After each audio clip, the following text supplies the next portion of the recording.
Thank you, everyone. What an extraordinary day. We're so fortunate to be the last wrap-up panel and to have heard everyone's presentations and the call for action, which I think we will be a part of. Our panel was called Empowerment of Women as Public Policy Makers and Decision Makers in the Climate Space. So what I want to do right away is change the title of our panel to Women Taking Power. Not empowerment, women taking power. We are not to be given power, we are to take power.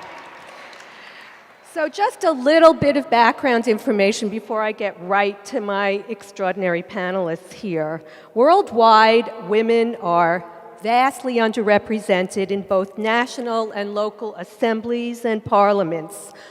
On average, women account for less than 15% of parliamentary or legislative seats, and there's very little difference between the developed and developing countries for these numbers. So if anybody in this room still thinks the progress is in the developing countries and the developing cities, we have to look everywhere in the globe for this kind of change. And right here in my hometown of New York City, we have yet to elect a woman mayor. We haven't done it yet. We've had the opportunity and we've missed it. We did, however, have Mayor Michael Bloomberg, who was not the first woman mayor, but did create the first New York City Sustainability Plan, Plan NYC, which the current mayor has been effectively building upon. But this plan was critical in changing not just the attitude and policies, but actually what people have been doing on the ground as it relates to climate change. And as everybody already knows, the C40's commitment, Mayor Hidalgo leading this is amazing, really having women mayors take the lead on this issue and to address the imbalance, because gender inequity is real and it affects everything that we do, and it certainly affects our ability to deal with climate change. And if you want to wonder about, is there any evidence if women actually make a difference if they're at the table, I just want to give you 3 quick points. Whenever women are at the table in leadership positions, they are more likely than men to focus on climate change and environmental sustainability issues. So whether it's at home, which we've talked about this morning, heads of households, mothers in particular, no surprises to anyone in this room that they care more about clean air, clean water, and clean fuel, all of the basics that you need to protect your family in every society. And of course, at the legislative level, it's actually extremely important to have women represented in state legislatures. There is actually social science evidence that indicates that it's women who bring these issues to the table, who bring them to the committees, who bring the legislation forward. Men may support it afterwards. They do come on board, and that is great. But women are the ones articulating these issues in the legislature and bringing them forward. And of course, as chief executives, mayors, have been critical women mayors have been critical in creating the most consequential sustainability plans. And most importantly, as one of the mayors previously mentioned, in implementation and providing the resources. I've told my students, I can't tell you how many times, it's not enough to sit in your closet and make a plan. You actually have to be out there understanding what it takes to implement, how much it costs, and who are the partners you need from the public sector, from the private sector, from the NGO world to get it done. So from my perspective, it's women who are getting it done. And I know you talked about this wonderful Miss Flint, but I want to point out that it was men who actually made the decision to poison the water in Flint, Michigan, knowing full well that they were connecting the city's water system to a polluted waterway. And it actually took women to raise their hands first and then aggressively question this idea that it was okay to remove Flint from the Detroit clean water system and connect it to some polluted waterway. So you really need to pay attention.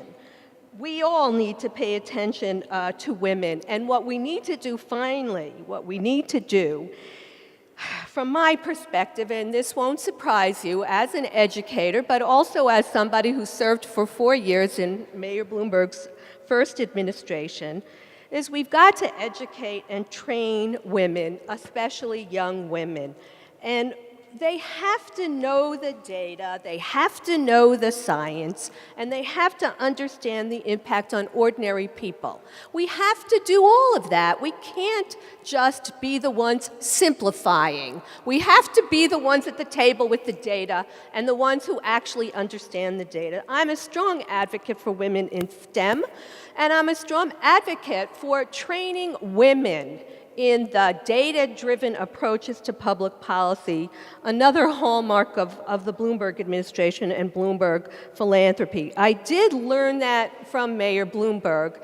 If you can't measure it, you can't manage it. And I would add to that, and you can't create policy in the public interest. And women in power need to be able to create policy in the public interest because we've waited long enough for men to do it. All right, so putting this on the table, I want to spend the rest of the time with my wonderful co-panelists over here, and first ask Gisel, who was the founder of this amazing organization called Crowdpac, to explain to us a little bit about what Crowdpac is and how it influences more women to run for public office. Sure, thank you. So after almost a decade at Google, I decided to try to use all the Silicon Valley tools of machine learning and big data in the political arena. And so 4 years ago, co-created Crowdpac with 2 co-founders. And basically, we've created an open platform to help people politically organize and engage more effectively and change the issues they care about. And so not only do we help you using big data on candidates and positions of candidates to help you figure out who to vote for, we also help you figure out who to contribute to and also how to run for office and bringing down the barriers for everyone to run for office. Running for office is really important and it's not easy. I just want you to follow up with that for a minute and talk to us a little bit about why it's so difficult. Why, not just why we have so few women in these elected positions, but why systemically and historically it's been so difficult. And then, of course, we will get to how to change it more. Yeah, so you're right. What you said earlier, from a policy perspective, the data does show. So I brought my little data. We pulled last night a bunch of information on women and the environment and running for office. From a policy perspective, the data does show that women prioritize the environment and climate more than men. However, yet women are severely underrepresented, as we know, as you said, the 15%. In the United States, only 19% of congressmen are women. But when you look at political donations, 45%, women are 45% more likely to give to environmental causes than men. And also, according to our data, which includes all of the congressional floor record, the voting record, and campaign contributions that go back 30 years, the strongest congressional advocates for legislative action on climate change are women. So women are speaking about it most, are voting about it the most, and are raising the most money for climate change.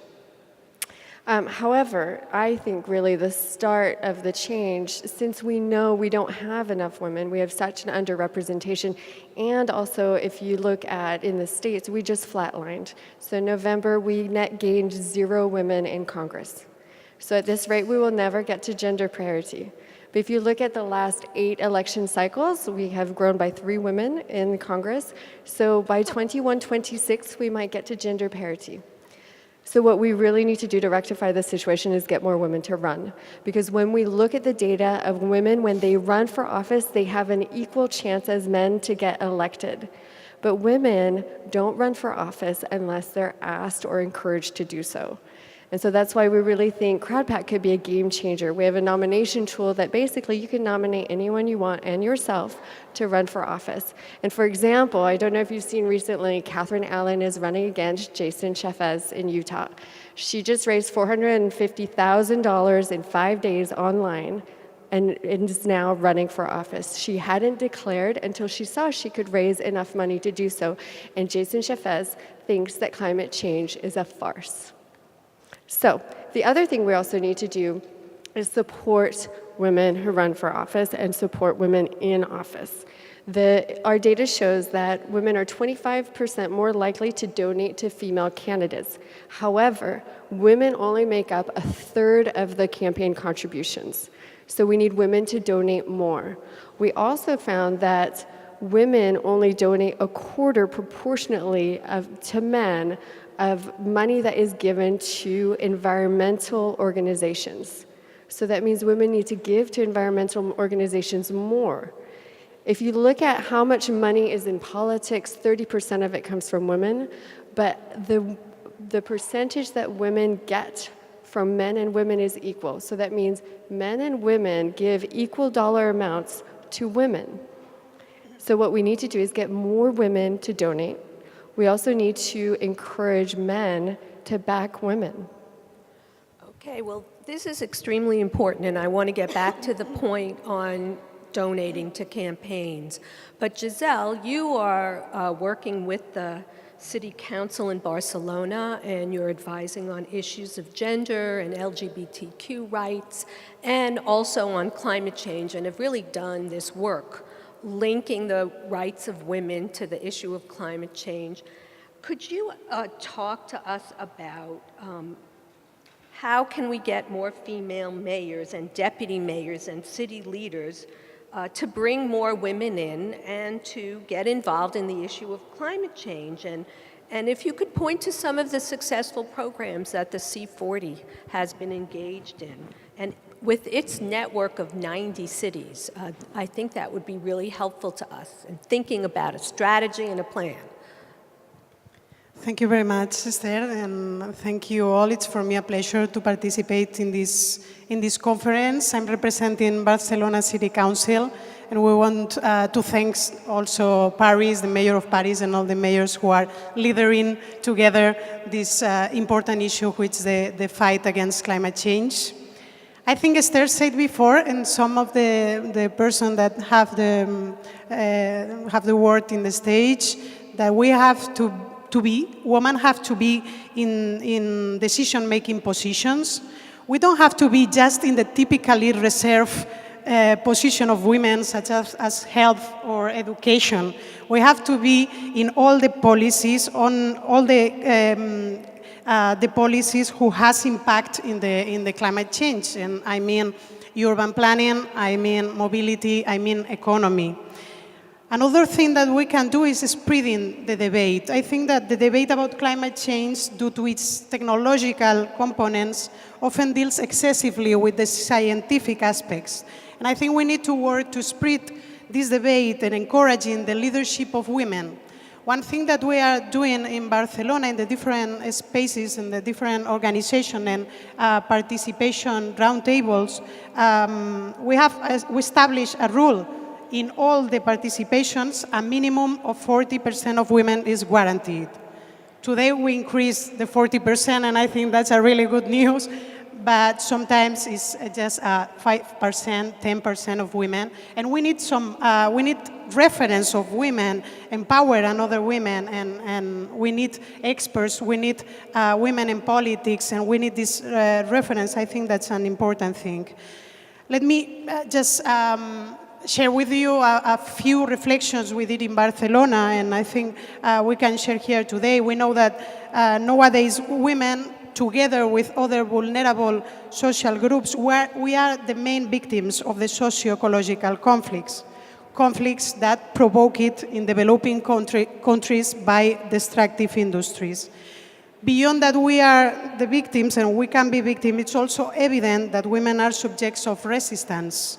In many countries, in many places, women are at the forefront of the fight against climate change. And this is due to the position that they hold in society regarding the caring of people, of environment, in the provision of basic needs such as water, as food, and all the common goods that allow the sustainability of life and the survival of the communities. And let me just mention a few. We have many around the world. We have the Indian women of Bhopal against the Union Carbide Corporation. We have another examples in USA, Lois Gibbs. In all the story, we can mention that. But today, I want to bring to the memory the recent murders in Latin America countries of several women environmental activists, such as Berta Cáceres, and I think that it's that important to remind her name and other names.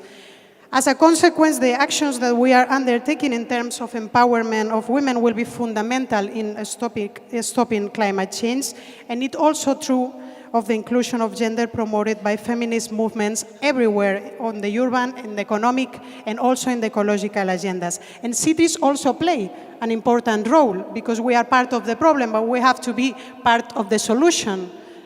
Some examples, Esther asking me about Barcelona. In Barcelona, in a particular, we have a particular objectives is try to advance in the reduction of the current levels of CO2. What we are doing is implementing specific institutional programs. We talked today about sustainable mobility, but also we are improving energy efficiency through the creation of a municipal energy operator. This is, in Spain is one of the first ideas or the first, we are leader in that. We have to share goals with the social stakeholders, and I think that today we highlight this important issue. We try to have stronger alliances with the feminist movement and the ecologist movement, and we also incorporating the gender perspective in the new urban model. In terms of mobility, the Mexico mayor was talking before, women have much more sustainable patterns of mobility. We go more on foot, we go more on public transport, and we want to extend to the population, the whole of population, promoting this sustainable mobility, emphasize the pedestrian routes, increasing bicycles, accessibility, autonomy, security. And just to finish, in terms of urban planning, we are incorporating the gender perspective by placing people at the center of everyday life. It's important to work reviewing the planning of the major infrastructures of the city, but it's also important, the smaller urban changes, we have to adapt the public spaces for different uses, the social relations, places to sit, and where the small-scale local shops are conserved. And this is the way making the neighborhoods also more self-sustainable. And there are some few ideas that we are just trying to impose in Barcelona. Well, I want to end with one quick question now for both of you. We've talked about women in leadership. What's crystal clear to me, at the same time, there has to be some interaction with voters, at least in democratic societies. Women care about the environment. They are more likely to focus on environmental issues and on climate change. Yet we haven't really succeeded in putting climate change at the top of the agenda when people go out and vote. Clearly, in this past presidential race in the United States, the majority of people support work for sustainability, and we elected a president, who is close to a climate change denier in some senses, and is not appointing people who will protect our environment, let alone move us forward. So from your perspectives, both from bottom up and top down, how do we get the focus during elections to be on climate change issues, and how do women play a role in that? That's a big question, but you have each a very short period of time to answer it. Let's start. Mine comes back to the same, because from the policy perspective, we know that women do prioritize climate change and the environment, if you had more women in office and more women running for office, it would end up being the biggest needle that moves on the environment is just getting more women in office. So we know also where there are more women in office, more women run on the ballot. So basically, we just need to get more women running for office. And what that entails is us nominating women, because women need to be asked, and us financially supporting women because they need money and they don't like asking for money. Laura? I think that today we gave a lot of reasons to your president to analyze why we should take seriously this fight against climate change. I think for your question, we should go to and analyze the main problems that women have to have an active participation, and you just highlight some of them. The feminization of poverty. We should do some plans and specific programs to fight against the feminization of poverty, the legitimacy of women. We have to show, to demonstrate double than men that we have capacities and we have value to be on the front of the politics. And also we have to share the responsibilities, the domestic responsibilities. If we don't go to these three lines, it's going to be so difficult to the woman to go and have a step and be as a mayors as we can see today. Thank you very much. Thank you both for this amazing discussion. And now I'm going to call Megan back up to wrap us up.